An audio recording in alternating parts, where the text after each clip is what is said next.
कोई बात नहीं, हमने बता दिया। ठीक है, नमस्कार कर लो, बस प्रणाम कर जाओ जो 5 मिनट 10 मिनट चाय पानी करनी है। अपनी पूजा सारी हो गई। मेरा माता किसे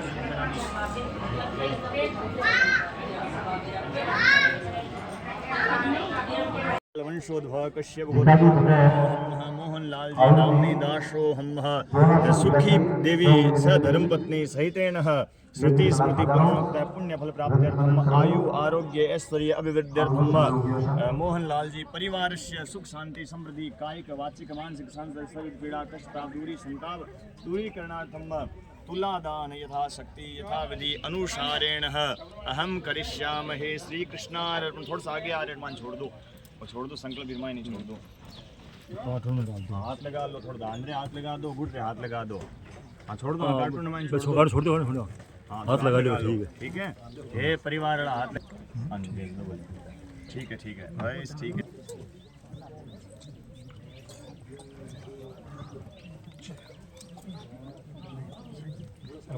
शक्तिभ्यो नमः, कमलाशनाय नमः, विष्णु पत्नी वसुंधराय नमो नमः। गंधाक्षतपुष्पाणि समर्पयामि नमस्करोमि। अग्रे यज्ञ कुंडायै पूजनम। आपके सामने जो यज्ञ कुंड बना हुआ है, जो वेदी बनी हुई है, इस वेदी के ऊपर 3 देवताओं का स्थान होता है, ब्रह्मा का, विष्णु का और महेश का।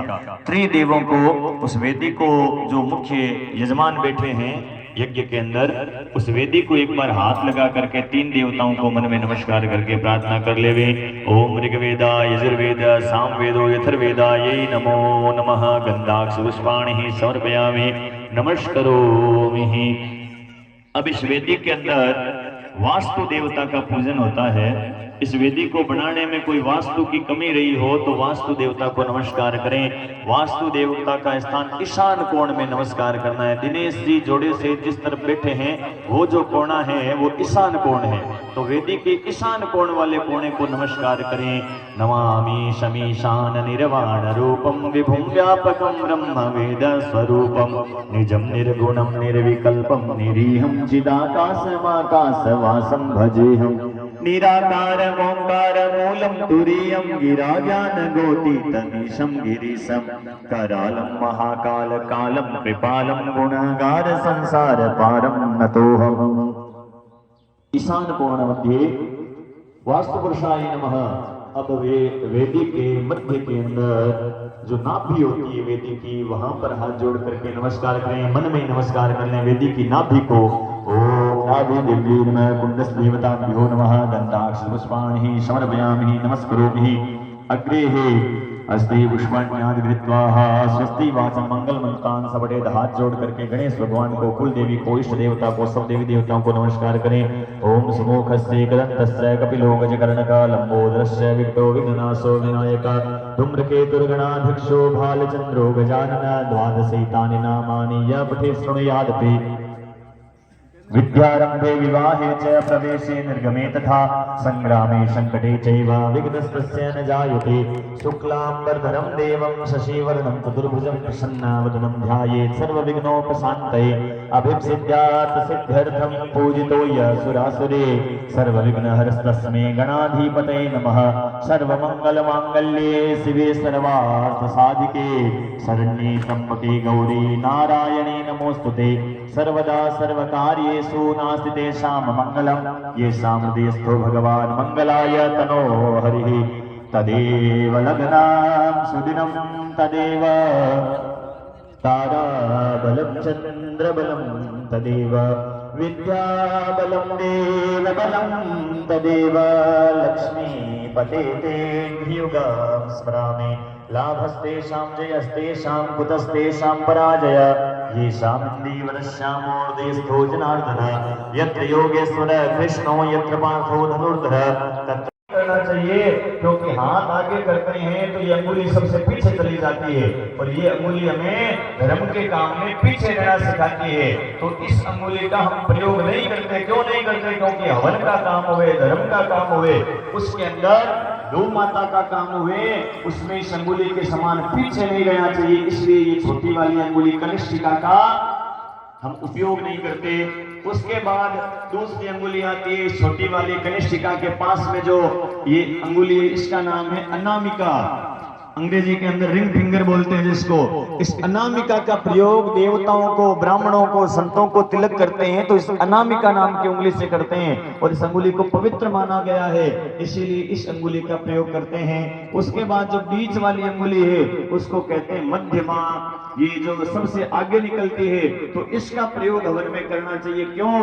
क्योंकि ये अंगुली हमें धर्म में आगे रहना सिखाती है कि धर्म का काम हुए, यज्ञ का काम हुए, कथा का, सत्संग का, गौ माता की सेवा का, संत ब्राह्मण सेवा का काम हुए, तो किसी के निमंत्रण की आवश्यकता नहीं होनी चाहिए कि फलान सिंह जी बुलाई जना पा जावा। धर्म के काम के अंदर आज मोहनलाल जी का परिवार बैठ करके धर्म का कार्य कर रहा है, धर्म के अंदर इनके समान हमेशा आगे रहते हुए हमें ये अंगुली शिक्षा देती है कि धर्म के काम में पीछे नहीं खची जाना चाहिए, हमेशा सबसे पहले आगे तैयार रहना चाहिए। जैसे आज इनका परिवार सबसे आगे आकर के धर्म के कार्य के अंदर सम्मिलित होकर के बैठा है, इस प्रकार ये अंगुली हमें शिक्षा देती है धर्म में आगे रहना। उसके बाद ये जो सीधी अंगुली है अंगूठे के पास वाली, इसका नाम है तर्जनी। इस तर्जनी का हवन में प्रयोग नहीं करना चाहिए। क्यों नहीं करना चाहिए?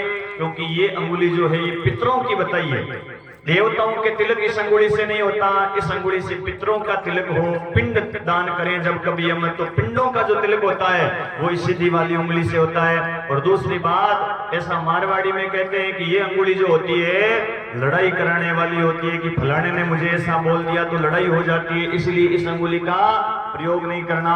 और अंगूठे के बिना कोई कार्य होता नहीं है। तो ये बीच वाली जो दो अंगुलियां हैं, इनके आगे वाले पैरों के ऊपर जितनी सामग्री है बिल्कुल थोड़ी सी नाम मात्र की उतनी ही आहुति देनी है। जिस प्रकार हम छोटे बालक को भोजन कराते हैं, छोटा छोटा कौवा दे करके जिमाते हैं और बड़ो कौवा दिवाजन दूजो आज, वैसे ही भगवान को प्रेम से छोटे छोटे भोग लगा करके जिमाना है। ज्यादा भोजन जिमाने से पूर्ति नहीं होती है।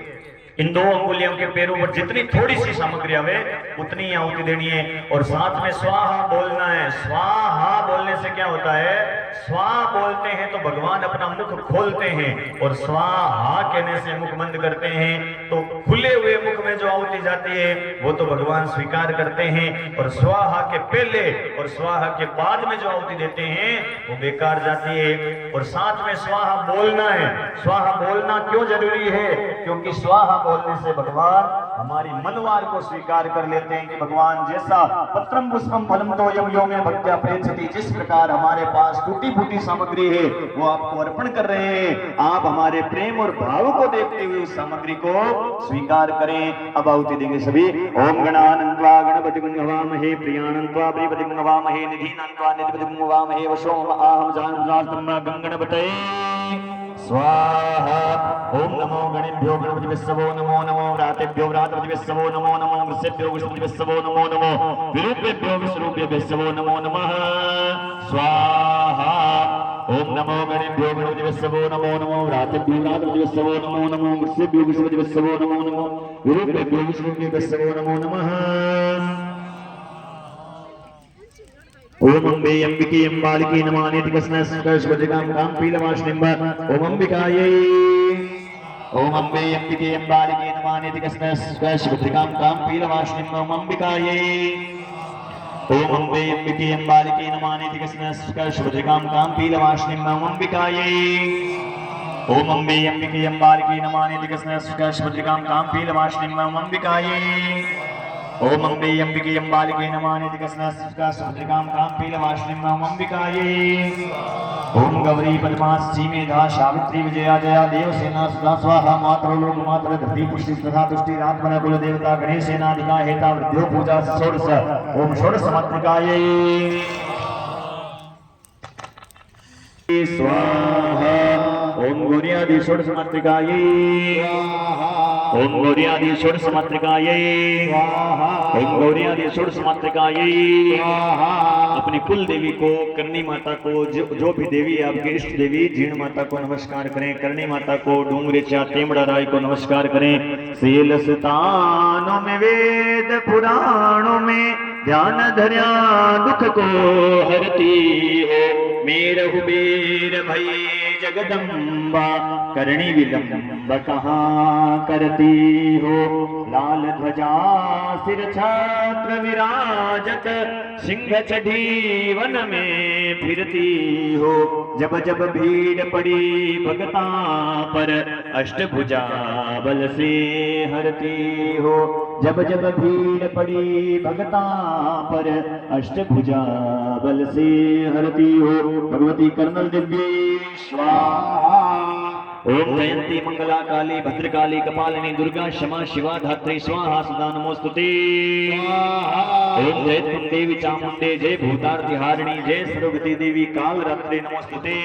ओम जय तुम देवी चामुंडे जय भूतार्ति हारिणी जय सर्वगति देवी मां जीर्ण देवी नमोस्तुते। ओम जय तुम देवी चामुंडे जय भूतार्ति हारिणी जय सर्वगति देवी काल रात्रि नमोस्तुते। ओम श्री जीर्ण देवी। ओम जय तुम देवी चामुंडे जय भूतार्ति हारिणी जय सर्वगति देवी काल रात्रि नमोस्तुते। ओम श्री जीर्ण देवी स्वाहा। ओम जय तुम देवी चामुंडे जय भूतार्ति हारिणी जय सर्वगति देवी काल रात्रि नमोस्तुते स्वाहा। ओम जय तुम देवी चामुंडे जय भूतार्ति हारिणी जय सर्वगति देवी काल रात्रि नमोस्तुते स्वाहा। ओम जय तुम देवी चामुंडे जय भूतार्ति हारिणी जय सर्वगति देवी काल रात्रि नमोस्तुते स्वाहा। ओम अम्बे अंबिके अत्यस्य गुणों नित्य प्रार्थि तदादो से शेरवाहा कल्पे सप्तमे विवस्तम श्रेष्ठाम सप्तमे कलियुगी जम जम दिव्य भारतीय वर्षे भूलोके वृद्धखंडे राजस्थान प्रदेश से चूरू मंडलांतर्गतः रतनगढ़ क्षेत्रांतर्गतः लोहा बालाजी नगर राम नामने क्षेत्रे अमुकायने महामंगलमासां पूर्वोच्चारित गुणगण विशेष विशिष्टायां शुभ पुण्यथो पूर्णिमाथो श्रुति स्मृति अमुक गोत्राय यजमानस्य भोडीवाल वंशोद्भव कश्यप गोत्राय यजमानस्य श्री राजेश कुमार जी नामने दासो स धर्मपत्नी सहितेन श्री राम बहादुर जी नामने दासेन स धर्मपत्नी सहितेन श्री अनिल कुमार जी नामने दासेन स धर्मपत्नी सहितेन।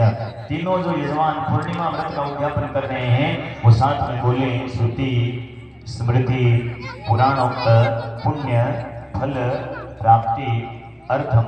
खाली तीनों को बोलना है जो पूर्णिमा व्रत का उद्यापन है आज। ओम पूर्णिमा व्रत उद्यापन श्री सत्यनारायण भगवान कथा संकल्प यथाशक्ति यथा विधि अनुसार पूर्णिमा व्रत उद्यापन अहम करिष्यामि। श्री कृष्णार्पणम् यजाग्रतो दूरं दूरं ज्योत्संज्योतिकं तन्मे मनः शिव संकल्पमस्तु संकल्पं सिद्धिरस्तु। संकल्पान्ते अस्ति अक्षतान गृहीत्वा। जो कथा सुन रहे हैं सत्यनारायण भगवान की हाथ में अक्षत ले रहे हैं और चावल सभी थोड़े थोड़े चावल लिए दो दाने चार दाने चावल के और हाथ जोड़ करके सत्यनारायण भगवान से प्रार्थना करें की। बोले श्री विष्णु भगवान की जय हो। सोनकादि 88,000 ऋषियों की मंडली बैठी थी। ऋषियों ने श्री सूत जी महाराज से पूछा कि हे प्रभु इस कलयुग में वेद विद्या रहित मनुष्यों को प्रभु भक्ति किस प्रकार मिलेगी तथा उनका उद्धार कैसे होगा। इसलिए हे मुनि श्रेष्ठ कोई ऐसा तप कहिए जिससे थोड़े समय में पुण्य प्राप्त हो तथा मनवांछित फल की प्राप्ति हो सके। वह कथा सुनने की हमारी इच्छा है। सर्वशास्त्र ज्ञाता श्री सूत जी महाराज बोले कि हे वैष्णवों में पूज्य आप सबने प्राणियों के हित की बात पूछी है। अब मैं उस परम इतिहास को कहता हूँ जिस व्रत को नारद जी ने श्री लक्ष्मी नारायण से पूछा था और लक्ष्मी के पति भगवान ने मुनि श्रेष्ठ श्री नारद जी से कहा था। एक समय योगीराज नारद जी दूसरों के हित की इच्छा से अनेक लोकों में घूमते हुए मृत्यु लोक में आ पहुंचे। यहाँ अनेक योगियों में जन्मे हुए सभी मनुष्यों को अपने अपने कर्मों द्वारा अनेकों दुखों से पीड़ित देख करके नारद जी ने सोचा कि कौन से यत्न के करने से निश्चय ही प्राणियों के दुखों का नाश हो सकेगा। नारद जी ने सोचा कि भाई कौन सा ऐसा दुख है जिसको करने से, कौन सा ऐसा उपाय है जिसको करने से सभी जीवों के दुख दूर हो सके। ऐसा मन में सोचकर विष्णु लोक को गए और वहां श्वेत वर्ण और 4 भुजाओं वाले देवों के देव नारायण को देखकर जिनके हाथों में शंख चक्र गदा पद्म तथा वरमाला पहने हुए थे स्तुति करने लगे कि हे भगवान, आप अत्यंत शक्ति से संपन्न हैं, मन तथा वाणी भी आपको नहीं पा सकते, आपका आदि अंत नहीं है, निर्गुण स्वरूप सृष्टि के आदि भूत में भक्तों के दुखों को नष्ट करने वाले आपको मेरा नमस्कार है, आपको मेरा नमस्कार है। नारद जी ने इस प्रकार की स्तुति सुनकर भगवान विष्णु बोले कि हे नारद जी, आपके मन में क्या है, आपका किस प्रकार के लिए आगमन हुआ है, निसंकोच कहिए। तब नारद मुनि बोले कि मृत्यु लोक में सब मनुष्य जो अनेक योनियों में पैदा हुए हैं, वो अपने अपने कर्मों के द्वारा अनेक प्रकार के दुखों से दुखी हो रहे हैं। हे नाथ, मुझ पर दया रखते हुए बताइए कि उन मनुष्यों के सब दुख थोड़े से ही प्रयत्न से कैसे दूर हो सकते हैं। नारद, मनुष्यों की भलाई के लिए तुमने बहुत अच्छी बात पूछी है। जिस काम के करने से मनुष्य मोह से छूट जाता है, वह मैं तुमसे कहता हूँ सुनो। बहुत पुण्य देने वाला, स्वर्ग तथा मृत्यु लोक दोनों में दुर्लभ एक उत्तम व्रत है, वो मैं तुमसे कहता हूँ। आज मैं प्रेमवश होकर तुमसे कहता हूँ कि सत्यनारायण भगवान का ये व्रत अच्छी तरह विधि पूर्वक करके मनुष्य आयु पर्यंत सुख भोग करके मृत्यु उपरांत मोक्ष को प्राप्त होता है। श्री भगवान के वचन सुनकर नारद मुनि बोले कि उस व्रत का फल क्या है, विधान क्या है, विधि क्या है, और किसने ये व्रत किया और किस दिन ये व्रत करना चाहिए, विस्तार से बताइए। श्री भगवान बोले कि दुख शोक आदि को दूर करने वाला, धन धान्य को बढ़ाने वाला और उत्तम संतान को देने वाला यह व्रत सब स्थानों पर विजय करने वाला है।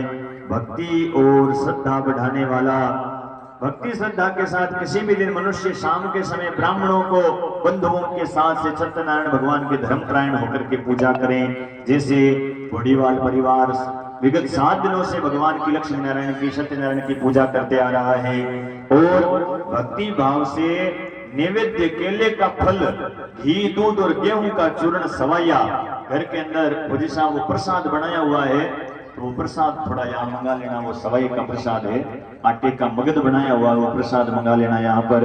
तो यहाँ लिखा है कि भक्ति भाव से नैवेद्य केले का फल और दूध और गेहूं का चूर्ण, जो मगध कहते हैं जिसको, वो उसके अभाव में साठी का चूर्ण, शक्कर तथा गुड़ ले लेवे और सब भक्षण योग्य पदार्थ जमा करके भगवान को अर्पण कर देवे, तथा बंधु बांधवों सहित, जैसे आज पूरा प्रजापति परिवार अपने बंधु बांधवों, बहन बेटियों के साथ में ये व्रत करने जा रहा है, और बंधु बांधवों के सहित ब्राह्मणों को भोजन जिमावे, उसके बाद स्वयं भोजन करें, गीत आदि संगीत का आचरण करें, सत्यनारायण भगवान का स्मरण करते हुए समय व्यतीत करें। इस तरह व्रत करने पर मनुष्यों की इच्छा निश्चय ही पूरी होती है। विशेषकर कली काल में, कलयुग में भूमि पर यही सरल उपाय है भगवान की भक्ति का। श्री सूत जी बोले कि हे ऋषियों, जिसने पहले समय में इस व्रत को किया है उसका इतिहास कहता हूँ, ध्यान से सुनो। सुंदर काशीपुरी नगरी में एक अत्यंत निर्धन ब्राह्मण रहता था। वह भूख और प्यास से बेचैन हुआ, हमेशा पृथ्वी पर घूमता था। ब्राह्मणों से प्रेम करने वाले भगवान विष्णु ने ब्राह्मण को दुखी देखकर बूढ़े ब्राह्मण का रूप धारण किया और उसके पास जाकर के पूछा कि हे ब्राह्मण देवता, रोज ही दुखी होते पृथ्वी पर घूमते हो, हे ब्राह्मण श्रेष्ठ, यह सब मुझसे कहो कि क्या दुख है, मैं सुनना चाहता हूँ। गरीब ब्राह्मण बोला कि मैं निर्धन हूँ, भिक्षा के लिए पृथ्वी पर घूमता हूँ, और हे भगवान, यदि आप इसका उपाय जानते हो तो कृपा करके मुझसे कहिए। तो वो बूढ़े ब्राह्मण के वेश में सत्यनारायण भगवान जो थे, वो मनवांछित फल देने वाले, इसलिए हे ब्राह्मण, तू सत्यनारायण भगवान का पूजन कर, जिसके करने से मनुष्य सब दुखों से मुक्त हो जाता है। ब्राह्मण को व्रत का विधान बता करके बूढ़े ब्राह्मण का रूप धारण करने वाले सत्यनारायण भगवान अंतर ध्यान हो गए। जिस व्रत को वृद्ध ब्राह्मण ने बताया मैं उसको करूंगा, ये निश्चय करने पर उसे रात में नींद नहीं आई। सवेरे उठा और सत्यनारायण के व्रत का निश्चय करके भिक्षा के लिए चला, तो उस दिन उसको भिक्षा में बहुत सारा धन मिला, जिससे बंधु बांधवों के साथ, परिवार के साथ बैठ करके उसने सत्यनारायण भगवान का व्रत किया। और इसके करने से वे ब्राह्मण सब दुखों से छूट करके अनेक प्रकार की संपत्तियों से युक्त होकर के वो ब्राह्मण हर मास व्रत करने लगा। इस तरह सत्यनारायण भगवान के व्रत को जो करेगा वह सब पापों से छूटकर मोक्ष को प्राप्त होगा। आगे जो पृथ्वी पर सत्यनारायण भगवान का व्रत करेगा वह मनुष्य सब दुखों से छूट जाएगा। इस तरह नारद जी ने नारायण का कहा हुआ यह व्रत मैंने तुमसे कहा है, हे विप्रो, अब और क्या कहूं। ऋषि बोले कि हे मुनीश्वर, संसार में इस ब्राह्मण से सुनकर किस किसने व्रत को किया था वह सब हम सुनना चाहते हैं। जैसे भाई आज यहाँ कथा हो रही है, तो आज पूनम के दिन से कोई नए प्रारंभ करना चाहता है, कोई पूनम का व्रत झालना चाहता है, तो आज से पूर्णिमा के दिन से आज से व्रत पकड़ भी सकता है। और नारद जी और किस किसने किया था, तो महाराज नारद जी सूत जी बोले कि हे मुनियों, जिस जिसने इस व्रत को किया वह सब सुनो। एक समय एक ब्राह्मण धन और ऐश्वर्य के अनुसार बंधु बांधवों के साथ व्रत करने को तैयार हुआ। उसी समय एक लकड़ी बेचने वाला बूढ़ा आदमी आया और बाहर लकड़ियों को रख करके ब्राह्मण के मकान में गया। प्यास से दुखी लकड़हारा उनको व्रत करते देखकर ब्राह्मण को नमस्कार करके कहने लगा कि आप ये सब क्या कर रहे हो बैठ करके, और इसके करने से क्या फल मिलता है, कृपा करके मुझसे कहो। ब्राह्मण ने कहा कि सब मनोकामनाओं को पूरा करने वाला जिस श्री सत्यनारायण भगवान का व्रत है, इसकी ही कृपा से मेरे यहाँ धन धान्य आदि की वृद्धि हुई है। ब्राह्मण से इस व्रत के बारे में जानकर लकड़हारा बहुत प्रसन्न हुआ। चरणामृत ले और प्रसाद खाने के बाद अपने घर को चला गया। लकड़हारे ने अपने मन में इस प्रकार का संकल्प किया कि आज गांव में लकड़ी बेचने से जो धन मिलेगा उसी से सत्यनारायण भगवान का उत्तम व्रत करूंगा।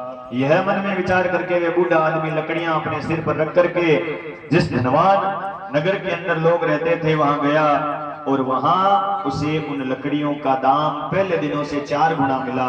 तब वे बूढ़ा लकड़हारा दाम लेकर के प्रसन्न होकर के पके हुए केले और शक्कर, घी, दूध, दही और गेहूं का चूर्ण इत्यादि सत्यनारायण भगवान के व्रत की सामग्री को लेकर के अपने घर गया। फिर उसने अपने भाइयों को बुलाकर विधि विधान के साथ परिवार को बुलाकर भगवान का पूजन और व्रत किया। उस व्रत के प्रभाव से वे बूढ़ा लकड़हारा धन पुत्र आदि से युक्त हुआ और संसार के समस्त सुख भोग करके वैकुंठ को चला गया। श्री सूत जी बोले कि हे श्रेष्ठ मुनियों, अब आगे की कथा कहता हूं सुनो। पहले समय में उल्कामुख नाम का एक बुद्धिमान राजा था। वह सत्य वक्ता और जितेंद्रिय था। प्रतिदिन देव स्थानों पर जाता तथा गरीबों को धन देकर उनके कष्ट दूर करता था। उसकी पत्नी कमल के समान मुख वाली और सती साध्वी थी। भद्रशिला नदी के तट पर दोनों ने श्री सत्यनारायण भगवान का व्रत किया। उस समय वहां एक साधु वैश्य आया और उसके पास व्यापार के लिए बहुत सा धन था। किनारे पर ठहरा करके राजा के पास गया और राजा को व्रत करते हुए देख करके विनय के साथ पूछने लगा कि हे राजन, भक्ति चित्त के साथ आप लोग ये क्या कर रहे हो, मेरी सुनने की इच्छा है, आप मुझे बताइए। राजा बोला कि हे साधु, अपने बांधवों के साथ में पुत्रादि की प्राप्ति के लिए महाशक्तिवान सत्यनारायण भगवान का व्रत में पूजन किया जा रहा है। राजा के वचन सुनकर के साधु ने आदर से बोला कि हे राजन, मुझे इसका विधान बताओ, मैं भी इसकी कथा के अनुसार इस व्रत को करूंगा। मेरे भी कोई संतान नहीं है और इससे निश्चय ही मेरी संतान हो जाएगी। राजा से सब विधान सुनकर व्यापार से निवृत्त होकर के वे आनंद के साथ घर गया। साधु ने अपनी पत्नी से संतान देने वाले उस उत्तम व्रत का समाचार सुनाया और कहा कि जब मेरी संतान होगी तब मैं इस व्रत को करूंगा। एक दिन उसकी पत्नी लीलावती पति के साथ सानंदित और सांसारिक धर्म में प्रवृत्त होकर के सत्यनारायण भगवान की कृपा से गर्भवती हुई और 10वें महीने में उसकी एक सुंदर कन्या का जन्म हुआ। दिनों दिन वह इस तरह बढ़ने लगी जैसे शुक्ल पक्ष का चंद्रमा बढ़ता है। कन्या का नाम कलावती रखा गया।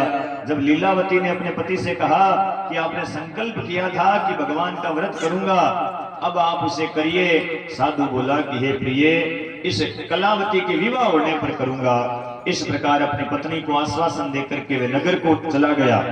उस साधु ने सत्यनारायण के व्रत का संकल्प को, उद्यापन को टाल दिया कि आगे करूंगा, आगे करूंगा, आगे करूंगा, इसके विवाह पर करूंगा।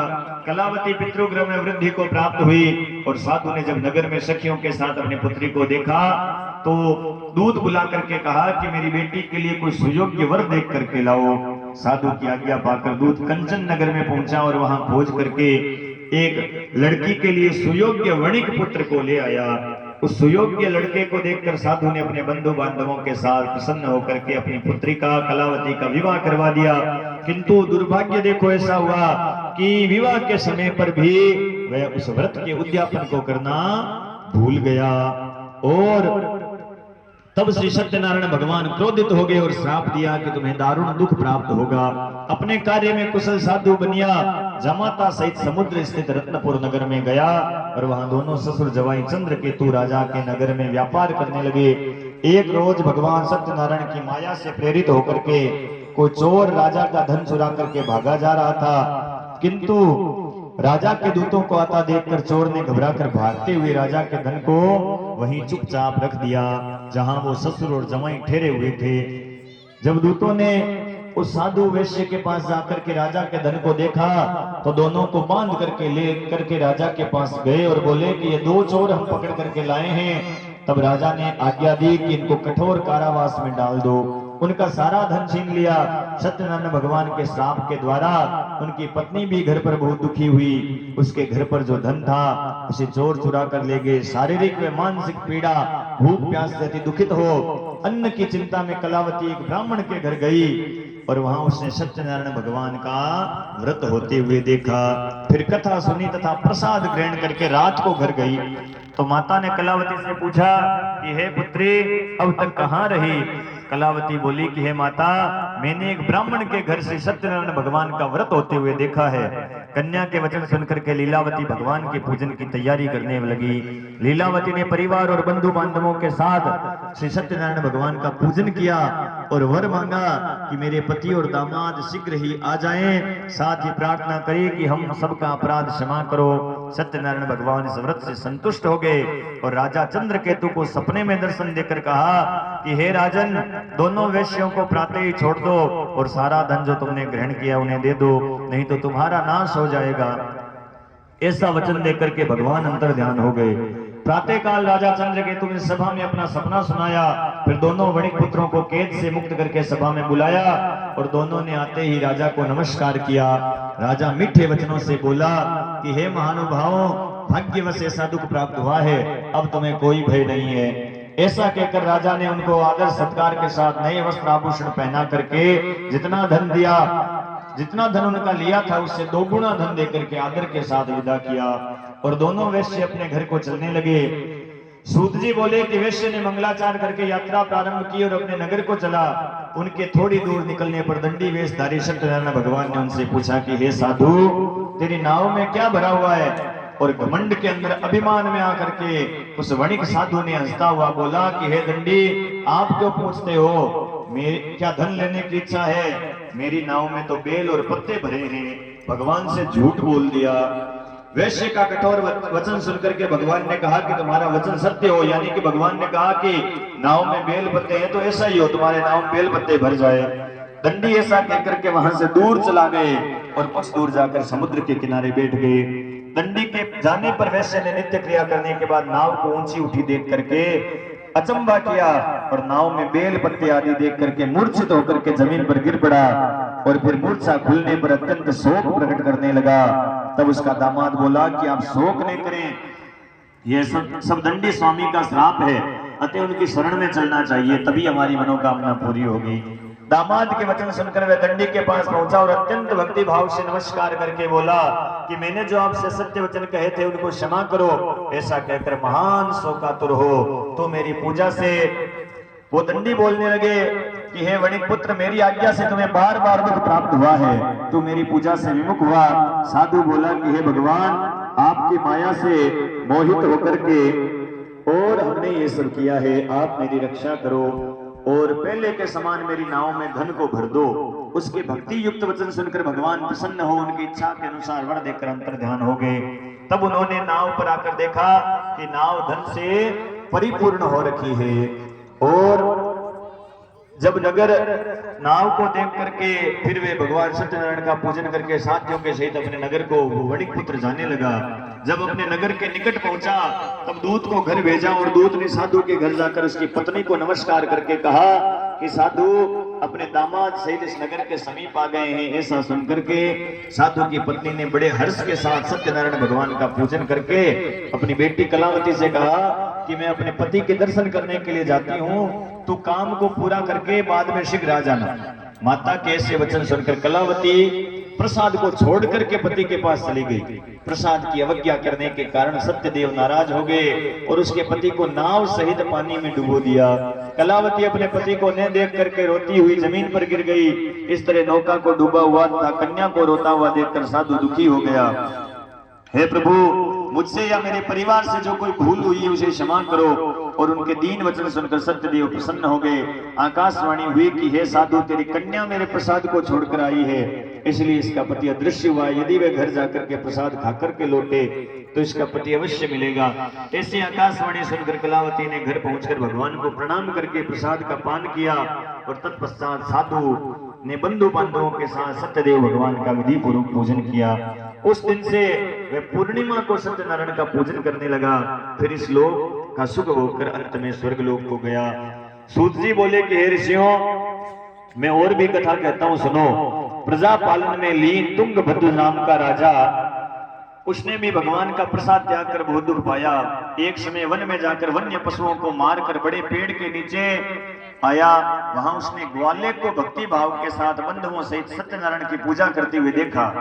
राजा ने देख करके भी अभिमानवश वहां उन ग्वालों के पास गया नहीं और ने ही सत्यनारायण भगवान को नमस्कार किया। और जब ग्वालों ने भगवान का प्रसाद उसके सामने रखा तो वह प्रसाद त्याग कर अपनी सुंदर नगरी को चला। वहां उसने अपना सब कुछ नष्ट पाया तो वह जान गया कि यह सब भगवान सत्यनारायण की कृपा से हुआ है। तब वह ग्वालों के समीप गया और विधि पूर्वक पूजन कर प्रसाद को खाया तो सत्यदेव की कृपा से पहले जैसा था वैसा ही हो गया। फिर दीर्घ काल तक मनुष्य सुख भोग करके मरने के बाद स्वर्ग लोक को गया।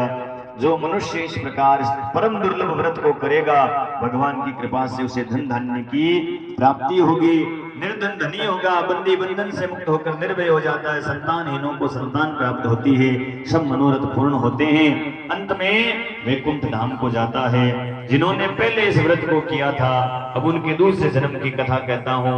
वृद्ध सदानंद नाम का ब्राह्मण था। उस ब्राह्मण ने सुदामा का जन्म लेकर के मोक्ष को प्राप्त किया। उल्कामुख नाम का राजा दशरथ होकर के वैकुंठ को प्राप्त हुआ। साधु नाम के वैश्य ने मोर ध्वज बन करके अपने पुत्र को आरे से चीर करके मोक्ष को प्राप्त किया।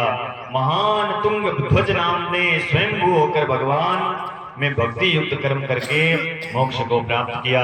और जो कोई व्यक्ति श्रद्धा के साथ लक्ष्मी नारायण सत्यनारायण का पूजन करके श्रृंगार आभूषणों के साथ सत्यनारायण भगवान का पूजन करके बंधु बांधवों के सहित और ब्राह्मणों के साथ में पूजन करके दान करता है, वो भक्ति युक्त होकर के कर्म में मोक्ष को प्राप्त करता है। बोले श्री सत्यनारायण भगवान की, बोले विष्णु भगवान की। वाला दूर करे, ओम जय जगदीश हरे। जो धावे फल पावे, दुख बिन से मन का हो स्वामी, दुख बिन से मन का। सुख संपत्ति घर आवे, श्याम सुंदर हरे आवे, कष्ट मिटे तन का। ओम जय जगदीश हरे। मात पिता तुम मेरे, शरण हूँ किसकी, स्वामी शरण पड़ो किसकी। तुम बिन और न दूजा, प्रभु बिना और न दूजा। आस करूं मैं जिसकी, ओम जय जगदीश हरे। जय लक्ष्मी रमणा सत्यनारायण स्वामी, पातक हरणा। ओम जय लक्ष्मी रमणा, जय लक्ष्मी रमणा। शिवानंद स्वामी, मनरत भोलानंद स्वामी, मनवांछित फल पावे। ओम जय लक्ष्मी रमणा, जय लक्ष्मी रमणा। ओ स्वामी जय लक्ष्मी रमणा। सत्यनारायण स्वामी, श्री सत्यनारायण स्वामी, जनपातक हरणा। ओम जय लक्ष्मी रमणा। छाता लगे नीर का, पाप कटे शरीर का, छांटा लगे अम्बु का, नाम लेवो शिव शंभु का, छांटा लगे भस्मी का, नाम लेवो महालक्ष्मी का, छांटा लगे केसर का, नाम लेवो लेवो परमेश्वर का, छांटा लगे चंदन का, नाम लेवो रघुनंदन का, छांटा लगे रोड़े का थे, नाम लेवो शिव गौरी का, छांटा लगे पानी का थरा रोग कट गए वाणी का, छांटा लगे जड़े का, नाम लेवो हरि हरे का। ओम आवाहनम न जप जेवन जानामि शम्यतां परमेश्वर मंत्रहीनं क्रियाहीनं भक्तिहीनं सुरेश्वर यत् पूजितं मया देव परिपूर्णं तदस्तु मे। सेवा पूजा बंदगी सभी आपके हाथ, हम तो कछु जाने नहीं आप जानो रघुनाथ, शिव समान दाता नहीं विपत्ति विदारण हार, लज्जा सबकी राखियो शिव बेलन के असवार, सिंह चढ़ी दुर्गा मिले गरुड़ चढ़े भगवान, बेल चढ़े बाबा मिले पूर्ण हो सबका, हाथ जोड़ विनती करा धरा चरण में शीश, ज्ञान भक्ति मोह दीजियो मेरे परम पिता जगदीश। जय जय राजा राम की, जय लक्ष्मण बलवान, जय सीता सुग्रीव की, बबु इष्ट देव हनुमान। बारंबार कही सुनी न चित जो, सूत्या कहाँ नींद में, क्या थे काम लग्या भवन में, या थे लग्या ध्यान में, क्या थारी मर्जी हमें है गरजी, बाबा जरा ध्यान दो, सुन लियो चित्त लगाई अब तो, कीजिए भलो भक्त को, कीजिए भलो दास को। बोले लंबोदर गणेश जी महाराज की, नव दुर्गा महारानी की, पवन सुत हनुमान जी महाराज की, सियावर रामचंद्र भगवान की, उमापति महादेव की, गौर नारायण भगवान की, श्री यज्ञ नारायण भगवान की, श्री ठाकुर जी महाराज की, श्री बालाजी महाराज की, श्रीमद् भागवत महापुराण की, अपने अपने माता पिता गुरुदेव भगवान की, सर्वदेवमयी श्री गौ माता की, धर्म की अधर्म का प्राणियों में विश्व का गौ माता की गौ हत्या सत्य वैदिक सनातन धर्म की। ओम नमः पार्वती पतये हर हर हर महादेव। शंभु काशी विश्वनाथ भगवान की।